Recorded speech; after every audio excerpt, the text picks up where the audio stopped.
നമസ്കാരം, ദിയാസ് കിച്ചൻ റൂമിലേക്ക് സ്വാഗതം. ഇന്ന് ഞാൻ തയ്യാറാക്കാൻ പോകുന്നത് സ്പെഷ്യൽ മസാല കൊണ്ടുള്ളൊരു മത്തി ഫ്രൈ ആണ്. റെസിപ്പി ഇഷ്ടപ്പെട്ടാൽ ഫ്രണ്ട്സും ഫാമിലിയായിട്ടൊക്കെ ഷെയർ ചെയ്തും പറ്റുകയാണെങ്കിൽ ഒന്ന് സബ്സ്ക്രൈബ് കൊണ്ട് ചെയ്ത് സപ്പോർട്ട് ചെയ്തേക്കണേ. എങ്ങനെ തയ്യാറാക്കാൻ കണ്ടു നോക്കാം. ഇന്ന് നമ്മൾ തയ്യാറാക്കാൻ പോകുന്നത് ഒരു സ്പെഷ്യൽ മസാല കൊണ്ടുള്ളൊരു മത്തി ഫ്രൈ ആണ്. അതിനായിട്ട് നമുക്ക് കുറച്ച് വാളൻപുളി ആവശ്യമായിട്ടുണ്ട്. അപ്പോൾ നമ്മൾ എത്രയാണോ മീൻ എടുക്കുന്നത് അതനുസരിച്ച് വാളൻപുളി എടുക്കുക. ഞാൻ ഈ ഒരു അളവിലാണ് വാളൻപുളി എടുത്തിരുന്നത്. ഇനി ഇതിലോട്ട് കുറച്ച് ചൂടുവെള്ളം ഒഴിച്ചു കൊടുക്കുക. ഇത് ആദ്യമേ റെഡിയാക്കി വയ്ക്കുക. ബാക്കി കാര്യങ്ങൾ റെഡിയായി വരുമ്പോഴത്തേക്ക് ഇത് നന്നായിട്ടൊന്ന് കുതിർന്ന് കിട്ടും.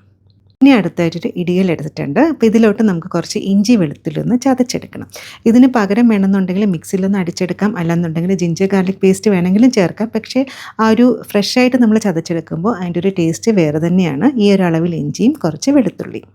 ഇനി ഇത് ചതച്ചെടുക്കാം. ഇതിൽ വെളുത്തുള്ളി നന്നായിട്ട് കഴുകിയതിന് ശേഷം അതിൻ്റെ തോടോട് കൂടിയാണ് ചതച്ചെടുക്കുന്നത്. അപ്പോൾ അതാണ് കൂടുതൽ ടേസ്റ്റ്. അങ്ങനെ ഇത് ചതച്ചെടുത്തിട്ടുണ്ട്. ഇതൊന്ന് മാറ്റി വയ്ക്കാം. അടുത്തായിട്ട് കുറച്ച് മത്തി ക്ലീൻ ചെയ്ത് റെഡിയാക്കി എടുത്തിട്ടുണ്ട്. ഫ്രൈ ചെയ്യാനായിട്ട് എടുത്തിട്ടുള്ളത് കുഞ്ഞൻ മത്തിയാട്ടോ, ചെറിയ മത്തിയാണ് എടുത്തിട്ടുള്ളത്. അപ്പോൾ ചെറിയ മത്തി നമ്മൾ കറി വെച്ചാലും ഫ്രൈ ചെയ്താലും പ്രത്യേക ഒരു ടേസ്റ്റാണ്. അപ്പോൾ ഇതുപോലെ ഒന്ന് വരഞ്ഞെടുത്തിട്ടുണ്ട്. ചെറിയ മത്തി ആയതുകൊണ്ട് തന്നെ വരയണം നിർബന്ധമില്ല. വരഞ്ഞാൽ മസാലകൾ ഉള്ളിൽ നന്നായിട്ടൊന്ന് പിടിച്ച് കിട്ടും.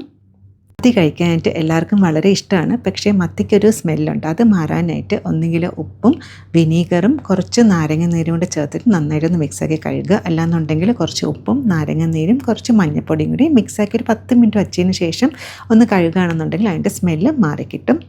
അതുപോലെ തന്നെ മത്തി ക്ലീൻ ചെയ്യുമ്പോൾ കൈക്കും നല്ലൊരു സ്മെല്ലുണ്ടാവും അല്ലേ. അപ്പോൾ അത് മാറാനായിട്ട് ഒന്നുകിൽ കുറച്ച് കോഫി പൗഡർ കയ്യിലിട്ടൊന്ന് നന്നായിട്ട് മിക്സ് ആക്കിയതിന് ശേഷം കഴുകിക്കളയാം. അല്ലാന്നുണ്ടെങ്കിൽ കുറച്ച് കരിവേപ്പില കയ്യിലൊന്ന് ഇങ്ങനെ തിരുമ്മിയതിന് ശേഷം കഴുകിക്കളയാം കേട്ടോ. അങ്ങനെയാണെങ്കിലൊക്കെ ആ ഒരു മത്തിയുടെ ഒരു സ്മെല്ല് മാറിക്കിട്ടും. ഇപ്പോൾ ഒന്ന് ട്രൈ ചെയ്ത് നോക്കിയിട്ട് നിങ്ങളുടെ ഫീഡ്ബാക്കും കൂടെ അറിയിക്കണേ. അറൗണ്ട് 1 കിലോയുടെ മത്തി എടുത്തിട്ടുണ്ട്, അതായത് ഒരു 20 മത്തി എടുത്തിട്ടുണ്ട്.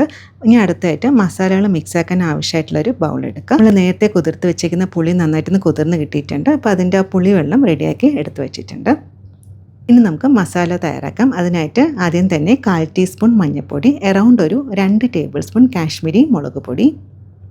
നമ്മൾ എടുക്കുന്ന മീനിൻ്റെ അളവനുസരിച്ച് പൊടികളുടെ അളവിൽ മാറ്റം വരാം. കാശ്മീരി മുളക് പൊടി ചേർക്കുമ്പോൾ അത്യാവശ്യം നല്ലൊരു കളർ കിട്ടുകയും ചെയ്യും. അത്ര എരിവ് ഉണ്ടാവില്ല. ഇനി നമ്മൾ എരിവിന് വേണ്ടിയിട്ട് കുരുമുളക് പൊടി കൂടി ചേർക്കുന്നുണ്ട്. 1.5 ടീസ്പൂൺ കുരുമുളക് പൊടി. എരിവനുസരിച്ച് നമുക്ക് കൂട്ടുകയോ കുറയ്ക്കുകയോ ചെയ്യാം. മത്തിയൊക്കെ തയ്യാറാക്കുമ്പോൾ കുറച്ച് സ്പൈസി ആയിട്ട് എടുക്കുന്ന കേട്ടോ, കുറച്ചും കൂടി ടേസ്റ്റ് ആയിട്ട് ഉണ്ടാവുക. ഇനി നമ്മൾ ചതച്ച് വെച്ചിരിക്കുന്ന ഇഞ്ചി വെളുത്തുള്ളി ചേർത്ത് കൊടുക്കുക. ആവശ്യത്തിന് ഉപ്പും കൂടി ചേർത്ത് കൊടുക്കുക. ഇനി ഇതിലോട്ട് ഒരു ചെറിയ സ്പൂണ് വെളിച്ചെണ്ണയോടെ ചേർത്തതിന് ശേഷം നന്നായിട്ടൊന്ന് മിക്സാക്കി എടുക്കുക. അതായത് വെളിച്ചെണ്ണ എല്ലാ ഭാഗത്തും ആകുന്ന രീതിയിൽ ഇതുപോലെ നന്നായിട്ടൊന്ന് മിക്സാക്കി കൊടുക്കുക.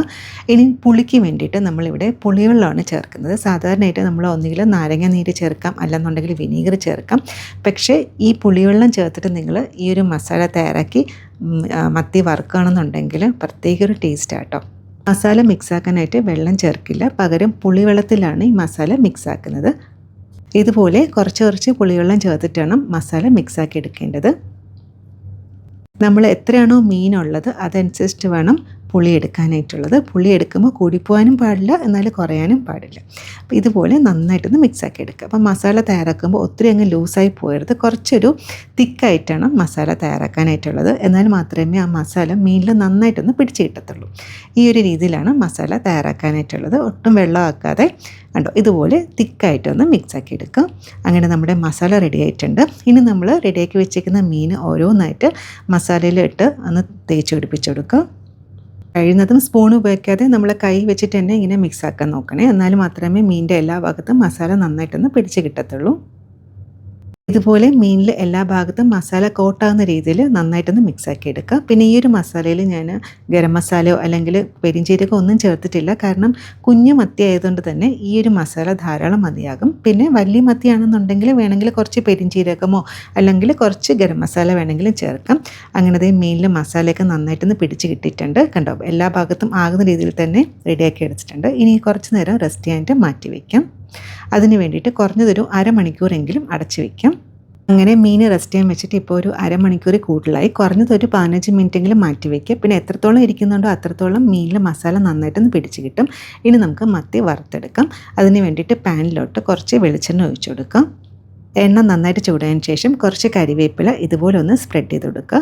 ഇങ്ങനെ ചെയ്യുന്നതുകൊണ്ട് തന്നെ വെളിച്ചെണ്ണയിൽ ആ ഒരു കരിവേപ്പിലയുടെ ഒരു ഫ്ലേവർ കിട്ടുകയും ചെയ്യും. മീൻ തിരിച്ചിടാൻ കുറച്ചും കൂടി ഈസി ആയിരിക്കും, ഒട്ടിപ്പിടിക്കത്തില്ല. ഇനി ഇതിലോട്ട് നമ്മൾ റെഡിയാക്കി വെച്ചിരിക്കുന്ന മീൻ ഓരോന്നായിട്ട് ഇങ്ങനെ വെച്ച് കൊടുക്കാം. മീൻ പാനിലിടുമ്പോൾ ഒത്തിരി ക്രൗഡഡ് ആയിട്ട് ഇടല്ലേ, എന്നാൽ നമുക്ക് തിരിച്ചിടാനായിട്ട് കുറച്ച് ബുദ്ധിമുട്ടായിരിക്കും. അതുപോലെ തന്നെ ഫ്ലെയിം ഒരു ലോ ടു മീഡിയത്തിൽ വെച്ചിട്ടാണ് ഇതൊന്ന് വറുത്തെടുക്കാനായിട്ടുള്ളത്. മസാല പുരട്ടി വെച്ചിരിക്കുന്ന മീനിൻ്റെ പകുതി മാത്രമേ ഞാൻ എടുത്തിട്ടുള്ളൂ, ബാക്കി പകുതി ഫ്രീസറിലെടുത്ത് മാറ്റി വെച്ചിട്ടുണ്ട്. അപ്പോൾ നമുക്ക് ഇനി അടുത്ത ദിവസം ഫ്രൈ ചെയ്യാനാണെന്നുണ്ടെങ്കിൽ ഒരു അരമണിക്കൂർ മുന്നേ ഫ്രീസറിൽ നിന്ന് എടുത്ത് വെച്ചതിന് ശേഷം നമുക്ക് ആവശ്യാനുസരണം ഫ്രൈ ചെയ്തെടുക്കാം. മീൻ എണ്ണയിലിട്ടതിന് ശേഷം ഒരു 5 മുതൽ 6 മിനിറ്റ് അങ്ങനെ റെസ്റ്റ് ചെയ്യാൻ വയ്ക്കുക. അതിനുശേഷം മാത്രമേ തിരിച്ചിടാവൂ. അതായത് ഒരു സൈഡ് ഏതാണ്ടൊന്ന് മൂത്ത് വന്നാൽ മാത്രമേ മെല്ലെ ഒന്ന് തിരിച്ചിടാവൂ. ഇതിപ്പോൾ നോക്കുക, ഒരു സൈഡ് നന്നായിട്ടൊന്ന് മൂത്ത് വന്നിട്ടുണ്ട്. ഇനി ഇത് മെല്ലെ ഒന്ന് തിരിച്ചിട്ട് കൊടുക്കാം. ഇതിപ്പോൾ ചെറിയ മത്തി ആയതുകൊണ്ട് തന്നെ സ്പൂൺ ഉപയോഗിച്ചിട്ട് ഇതുപോലെ ഒന്നിങ്ങനെ തിരിച്ചിട്ട് കൊടുക്കുക. അങ്ങനെ ചെയ്യുമ്പോൾ കുറച്ചുകൂടി ഈസി ആയിരിക്കുകയും ചെയ്യും, പൊടിഞ്ഞു പോകത്തുമില്ല. ഇപ്പോൾ എടുത്തേക്കുന്ന പാന് നോൺ സ്റ്റിക്ക് പാനല്ല, ഗ്രാനൈറ്റിൻ്റെ പാനാണ്. അതുകൊണ്ട് സ്പൂൺ ഉപയോഗിക്കുന്നതുകൊണ്ട് കുഴപ്പമില്ല. അങ്ങനെ ഒരു സൈഡ് തിരിച്ചിട്ട് കൊടുത്തിട്ടുണ്ട്. ഇനി അടുത്ത സൈഡ് നന്നായിട്ടൊന്ന് മൂക്കാനായിട്ട് വെയിറ്റ് ചെയ്യാം. അപ്പോൾ ഇതുപോലെ 2 സൈഡ് മൂത്ത് വന്നാൽ പ്ലേറ്റിലോട്ട് മാറ്റാം. നോക്കുക, ആ ഒരു നമ്മൾ ചേർത്ത മസാലയൊക്കെ നന്നായിട്ട് മീനിൽ പിടിച്ച് കിട്ടിയിട്ടുണ്ട്. ഈ ഒരു രീതിയിൽ നിങ്ങൾ തീർച്ചയായിട്ടും ഫ്രൈ ചെയ്ത് നോക്കുക.